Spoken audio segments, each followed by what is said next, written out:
Seja bem-vindo à nossa aula de língua portuguesa. Meu nome é Élica Gonçalves.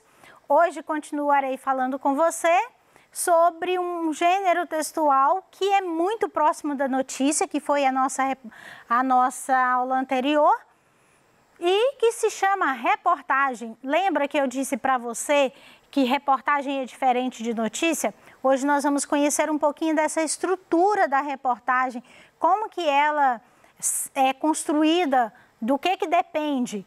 Sabemos que aconteceu, noticiou. Então, a notícia é um fato imediato. Então, a reportagem ela é diferente porque ela tem a sua estrutura construída num formato mais específico, com suas especificidades, e é algo que é muito importante, especialmente para o jornalista. Como disse um colega, é algo que é para aqueles que já se levantaram, que já está com a sua vida construída. Então, a reportagem é um furo para todos os jornalistas. Vamos descobrir juntos? Reportagem é um gênero textual cujas esferas de circulação são jornais, revistas, impresso ou digital, portais na internet e tem como objetivo informar fatos de interesse público.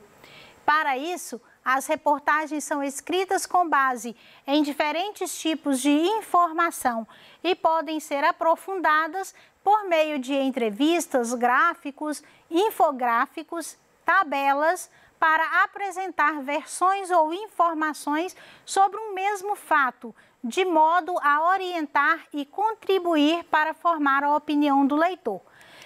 E na reportagem, o jornalista ele vai sempre empregar, pode ou não empregar a sua opinião, porque é algo mais detalhado, né? E como nós vimos, assim como a notícia ela pode ser colocada em um jornal, que é o suporte, a reportagem também.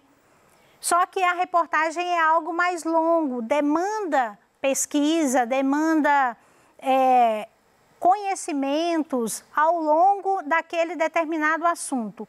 Exemplo, aconteceu um acidente na 381. Então, aconteceu aquele fato, foi noticiado. Mas as causas, o que provocou, ela é constituída de forma diferente.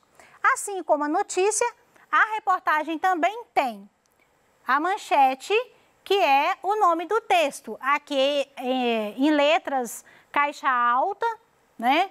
E deve ser formulada de forma a chamar a atenção e despertar o interesse dos receptores. Consiste geralmente em frases de efeitos concisos. Então, é algo que vai te chamar muita atenção, é algo que vai atrair para que se leia aquela reportagem. E a reportagem, ela pode ou não ter o título auxiliar, né? É facultativo. Se por um acaso o repórter ou o jornalista decidir colocar, ele coloca. Se não, é algo que ele deixa ou coloca para chamar um pouco mais da atenção acerca daquele fato que está sendo feito a notícia. Temos também a lead, que está sempre o primeiro parágrafo. Seu caráter é mais abrangente, com dados mais detalhados. Não necessariamente precisa responder de cara as principais informações do que, quem, quando, onde, como e por que aquele fato aconteceu. Pois ao longo do texto, as respostas a essas questões elas aparecem.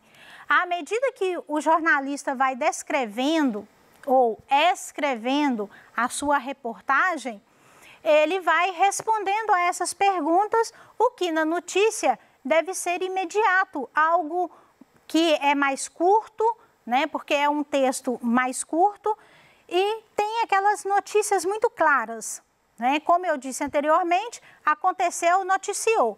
Só que os detalhes da notícia é que viram a reportagem. Temos também o corpo do texto, que é o desenvolvimento e envolve todas as informações adquiridas pelo repórter, como pesquisas, entrevistas e material gráfico, estatísticas. Se ele for fazer uma pesquisa, por exemplo, é muito comum vermos reportagem em épocas eleitorais, onde é feito as pesquisas da quantidade de votos ou de pessoas votantes em determinado candidato. Então, é muito comum a gente ver esse tipo de reportagem e ter ali dentro dessa reportagem um gráfico, que são os dados estatísticos que vai compor essa reportagem. Temos também que são principais características da notícia, né, que é a sua linguagem, porque essa notícia, que ela é uma reportagem, ela tem a sua característica própria do seu linguajar, que é um pouco diferente da notícia no sentido de que a linguagem na reportagem ela é da seguinte maneira: ela deve ser clara, dinâmica, culta, formal, né? O português corretamente empregado, objetiva, subjetiva, direta, mas pode aparecer a linguagem indireta. O texto predominantemente informativo e escrito em primeira pessoa quando o autor expressa a sua opinião e em terceira pessoa quando o seu objetivo principal é de informar. No decorrer do texto, é possível que o jornalista exponha seus juízos de valor sem alterar o conteúdo das informações. E são textos mais longos. Então, a reportagem é um texto onde o repórter, o jornalista, ele pode empregar a sua opinião sem distorcer o fato da sua essência, né? Ele pode colocar ali a sua opinião detalhadamente, mas sem transcorrer, sem deformar o seu texto original, a sua essência, a essência da reportagem. Então, veremos também que a reportagem é um material mais abrangente e elaborado. Ela não visa somente comunicar acontecimentos. Ela aborda os efeitos e desdobramentos dos fatos e, por isso, presume pesquisa, mais tempo para ser elaborada. E ela é cheia de polifonia. O que é polifonia? Poli vem de muitos, né? E fonia vem de sons. Então, são muitos sons, muitas expressões sonoras que são ditas na reportagem. Nas reportagens, a voz do autor é apresentada em conjunto com outras, sejam entrevistados, testemunhas, especialistas dizendo sobre aquele fato, documentos reunidos, entre outros. Por esse motivo, também disse que as reportagens utilizam tanto linguagem direta quanto a linguagem indireta. Então, eu estou ali expressando algo que vai chamar a atenção do leitor. Se for um fato, uma reportagem sobre como que a rua está sendo trabalhada, como o jardim está sendo refeito naquela comunidade, então eu vou fazer uma entrevista com o jardineiro, eu posso fazer uma entrevista com o responsável do setor de transporte e de trabalho daquela comunidade. Então, eu posso envolver esses entrevistados que vão me dar esse sustento à reportagem realizada. Também temos algumas reportagens, né, chamados os tipos de reportagens que nós temos, que são expositivas e informativas, quando apenas apresentam os fatos de forma objetiva e imparcial, opinativas, quando os fatos são apresentados com a opinião do repórter, e interpretativa, quando os fatos são analisados em conjunto com outros elementos, e as descritivas e narrativas, uma vez que descrevem ações e incluem tempo, espaço e personagens. E você sabia que na reportagem não necessariamente usa-se a pirâmide invertida, como na notícia? Lembra da pirâmide invertida? Vamos exercitar os nossos conhecimentos? Atividade 1. Considere as seguintes características. Número 1, texto expressionista de subjetividade exacerbada. 2, predominância da forma narrativa e humanização do relato. 3, texto de natureza impressionista e objetividade dos fatos narrados. 4, predominância da forma descritiva e desumanização do relato. 5, texto literário e alta subjetividade. São estabelecidos para o gênero reportagem as características. Alternativa A, 1 e 3. Alternativa B, 2 e 3. Alternativa C, 2, 3, 4. Alternativa D, 3, 4, 5. E alternativa E, 1 e 2. Então, a nossa alternativa das características da reportagem estão na letra B, A2 e A3 apenas.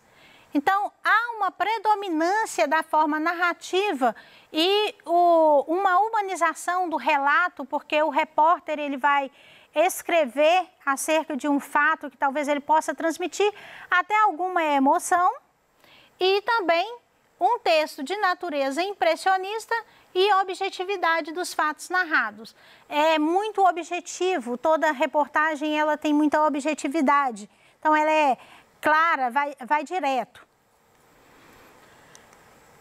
Vamos ler uma reportagem?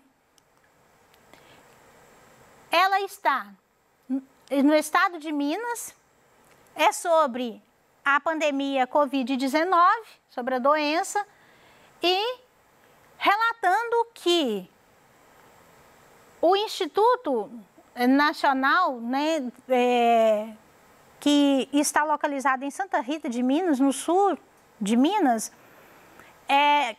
fabricou alguns respiradores mecânicos. Então, vamos conhecer mais aprofundadamente a reportagem? Covid-19, Centro de Ensino Mineiro desenvolve ventilador mecânico. Em até 90 dias, devem ser produzidos 50 unidades do aparelho, projetado por alunos e professores de instituição de Santa Rita do Sapucaí, sul de Minas. Essa reportagem foi feita por Luiz Henrique Campos, postado no dia 11/5/2020 e atualizado em 11/5/2020 também. E aqui nós temos a imagem, né, desse ventilador mecânico. Vamos conhecer o que o repórter, o Luiz, o jornalista Luiz, vem trazendo para nós de conhecimento e de informação acerca desse ventilador mecânico. Alunos e professores do INATEL, Centro de Ensino, Pesquisa e Desenvolvimento de Tecnologias de Santa Rita do Sapucaí, região sul de Minas Gerais, desenvolveram um sistema de ventilação mecânica, controlado por uma plataforma eletrônica para auxiliar no combate à pandemia do novo coronavírus, o SARS-CoV-2, em hospitais. O aparelho foi transferido para a indústria e estará disponível em breve no mercado com o financiamento da Empresa Brasileira de Pesquisa e Inovação Industrial, a Embrapa II. A produção do material ficará sobre a alçada do INATEL e da Ventrix, empresa que desenvolve equipamentos de eletrocardiograma. A parceria prevê que 50 unidades do aparelho mecânico sejam produzidas em até 90 dias. Depois desse período, a produção pode passar para até 100 unidades diárias do ventilador. De acordo com o professor e coordenador da equipe voluntária que desenvolveu o sistema, Felipe Bueno, o protótipo de um item essencial no enfrentamento da Covid-19 foi elaborado em poucas semanas, com a utilização de componentes nacionais. O diferencial do projeto do INATEL é o sistema de pressurização digital, que deixa o controle de gases mais preciso e sem a utilização de ambu, que é um balão usado em emergência, mas que não atende a todos os casos de insuficiência respiratória, de acordo com médicos especialistas, explicou. Segundo o professor e também diretor do Inatel, Carlos Nazaré Mota Marins, o projeto foi apresentado para os Ministérios da Ciência, Tecnologia, Inovações e Comunicações, o MCT-TIC, da Economia e da Saúde. Desde o início da pandemia, colocamos à disposição do governo federal nossa competência e especialização como instituição de ciência e tecnologia para o desenvolvimento de soluções necessárias para este momento, contribuindo com a nossa sociedade, afirmou. Durante a pandemia da Covid-19, o ministro do MCTIC, Marcos Pontes, tem salientado a importância da ciência, tecnologia e inovação no combate à doença, sendo elas as armas que podem atacar diretamente a causa do problema, que é o vírus. O Ministério tem suas atividades ligadas a entidades que buscam desenvolver soluções eficazes para combater o coronavírus, como a Embrapa II. Estagiário sob supervisão da subeditora Kellen Cristina. Então, a nossa reportagem ela vai trazer, uma informação acerca desses ventiladores mecânicos.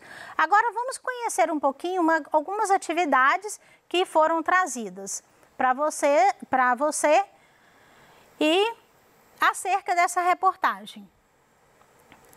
Leia atentamente o texto, a frase. O diferencial do projeto do Inatel é o sistema de pressurização digital que deixa o controle de gases mais preciso e sem utilização de ambu, que é um balão usado em emergência, mas que não atende a todos os casos de insuficiência respiratória, de acordo com médicos e especialistas. Que expressão poderia substituir a palavra destacada, mantendo o mesmo sentido da frase? A palavra é pressurização. A letra A, diminuir a pressão? Aumentar a pressão, manter o arranque ou manter a pressão? Resposta alternativa D, manter a pressão. Então, aqui se você fizer a troca de pressurização por manter a pressão, é o mesmo sentido para a frase. Atividade 3, leia atentamente o texto. Qual o assunto dessa reportagem? Como o projeto começou? Quem ficará responsável por fabricar os ventiladores mecânicos? Que imagem está presente no texto? Qual o título da reportagem? Então, são perguntas que estão claras, estão bastante explícitas no texto. É só você ler com bastante atenção que você vai encontrar essas respostas. Atividade 4. São atividades que você pode, eu estou desafiando você, aluno, você, aluna, a fazer essa pesquisa, porque vai agregar muito conhecimento para a sua vida. Agora que você já conhece os gêneros textuais notícia e reportagem, pesquise os significados e origens dos termos imprensa e jornalismo. Registre suas impressões no caderno. Atividade 5. Pesquise e compare as principais diferenças entre reportagens e notícias. Registre suas impressões no caderno. Sou grata pela sua vida, aluno e aluna. Agradeço pela atenção e fique ligado na educação, pois ela faz a diferença.